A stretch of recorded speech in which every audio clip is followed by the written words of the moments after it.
পাবনার নগরবাড়ি বন্দরে আপৎকালীন সার মজুদের গুদাম না থাকায় প্রতি বছর খোলা আকাশের নিচে নষ্ট হচ্ছে কোটি কোটি টাকার সার ও কৃষিপণ্য। সংশ্লিষ্টরা বলছেন, ওই বন্দর থেকে সরকারের বিপুল অঙ্কের রাজস্ব আয় হলেও সেখানে কোনো উন্নয়নের ছোঁয়া লাগেনি, গড়ে ওঠেনি বাফার গুদামও। আখতারুজ্জামান আক্তারের রিপোর্ট। উত্তরবঙ্গের 16 জেলায় সার বীজ সহ নানা কৃষিপণ্য সরবরাহ হয় পাবনার নগরবাড়ি বন্দর দিয়ে। এখান থেকে আসে বিপুল অঙ্কের সরকারি রাজস্ব। জেলার সার ব্যবসায়ীদের দীর্ঘদিনের দাবির মুখে নগরবাড়ি বন্দরে একটি বাফার গোডাউন নির্মাণের সিদ্ধান্ত নেওয়া হলেও এখনো পর্যন্ত তা বাস্তবায়নের উদ্যোগ নেওয়া হয়নি। শিল্প মন্ত্রণালয়ের সুনির্দিষ্ট অঙ্গ সংগঠন যেটি বিসিআইসি, কেমিক্যাল ইন্ডাস্ট্রিজ কর্পোরেশন, তারা যথারীতি এই স্থানটিকে শিল্প মন্ত্রণালয়ের অধীনে হস্তান্তরের জন্য একাধিকবার তাদের চাহিদাপত্র, অনুরোধপত্র প্রদান করেছেন, কিন্তু সিদ্ধান্তটা আজও পর্যন্ত ঝুলে আছে। এদিকে মজুদের ব্যবস্থা না থাকায় কোটি কোটি টাকার সার, বীজ, কীটনাশক সহ নানা কৃষি উপকরণ নদীর পাড়ে খোলা আকাশের নিচে নষ্ট হচ্ছে।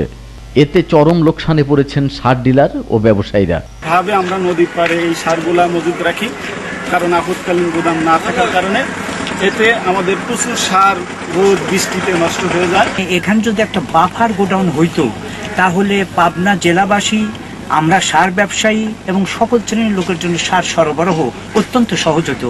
নগরবাড়ি ঘাট বন্দরে অচিরেই কৃষিপণ্য সংরক্ষণে একটি গুদাম নির্মাণের দাবি সংশ্লিষ্ট সবার। পাবনা থেকে আখতারুজ্জামান আক্তার, চ্যানেল আই।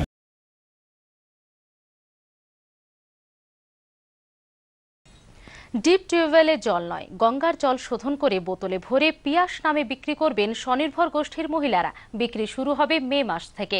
হুগলি রিষড়া পুরসভার এই উদ্যোগ রাজ্যে প্রথম। গতকাল প্রকল্পের উদ্বোধন করেন পুর ও নগর উন্নয়ন মন্ত্রী অশোক ভট্টাচার্য।